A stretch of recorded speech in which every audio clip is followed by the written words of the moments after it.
नमस्कार मंडळी. लहान मुलं घरात असले की रोज दिवाळी आणि दसरो मुलांना नुसतं चटपटीत काहीतरी खाऊ हवे असतं आणि सारखं आमच्या घरी तर आमचं पार मम्मा हे बनव मम्मा ते बनव. आज म्हटलं काहीतरी वेगळ्या टिफिनसाठी ट्राय करूया. आज म्हटलं जरा ते का दिवाळी झाली तरी पण म्हटलं शंकरपाळी बनवूया, कारण शंकरपाळी त्याची खूप फेवरेट आहे. तर आज आपण गोड अशी शंकरपाळी बनवूया आणि चला तर मग रेसिपी पण बघूया. बघा तर हे 250 ml चा भांडा अशी मी 2 भांडी मैदो घेते आणि तो आपण थोडं चाळून घेऊया. मैदो चाळून झाल्यावर आपण त्याच्यामध्ये ह्या 85 ml म्हणजेच 85 ml चा एक भांडा मी एकदम बारीक रवा घेतले, तो पण मी चाळून घेते.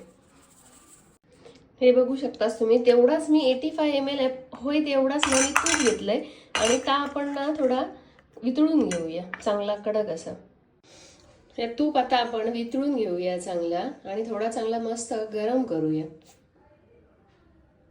खूप छान गरम झाला, आपण ह्याच्यात असं ओतून घेऊ आणि मिश्रण ढवळून घेऊया छान.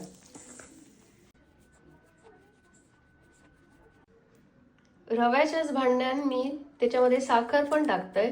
साखर तुमका जास्त हवी तर तुम्ही टाकू शकता. आमच्याकडे कोण गोड जास्त खाणार नाही म्हणून मी पिठी साखर थोडी कमी टाकले.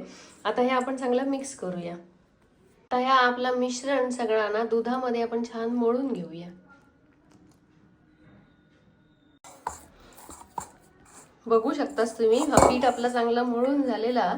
आपण हे आता ना 10-15 मिनिटं थोडा असा झाकून ठेवूया आणि मग आपण ह्याची शंकरपाळी करूया. चला तर मग आपलं पीठ असं छान असं मळून ना सॉफ्ट झालेला. आपण आता ना ह्याचे छान गोळे करूया फटाफट आणि शंकरपाळी लाटूया.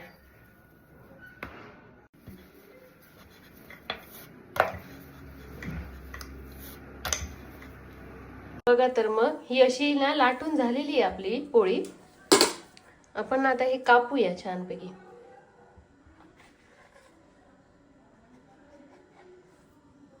बघा कसे कापलेले आहेत ते, एकदम जास्त जाड पण नाही जास्त बारीक पण नाही, एकदम मीडियम. तेल आपला तापलेला एकदा चेक करू. येस. आता आपण थोडे थोडे ह्याच्यामध्ये टाकूया शंकरपाळी आणि तळून घेऊया.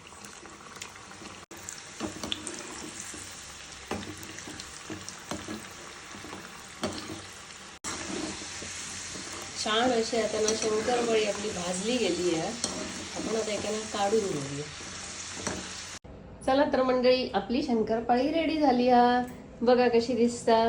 तुम्ही पण नक्की ट्राय करा, करून बघा, खाऊन बघा आणि सांगा कशी झाली आहे. बाय.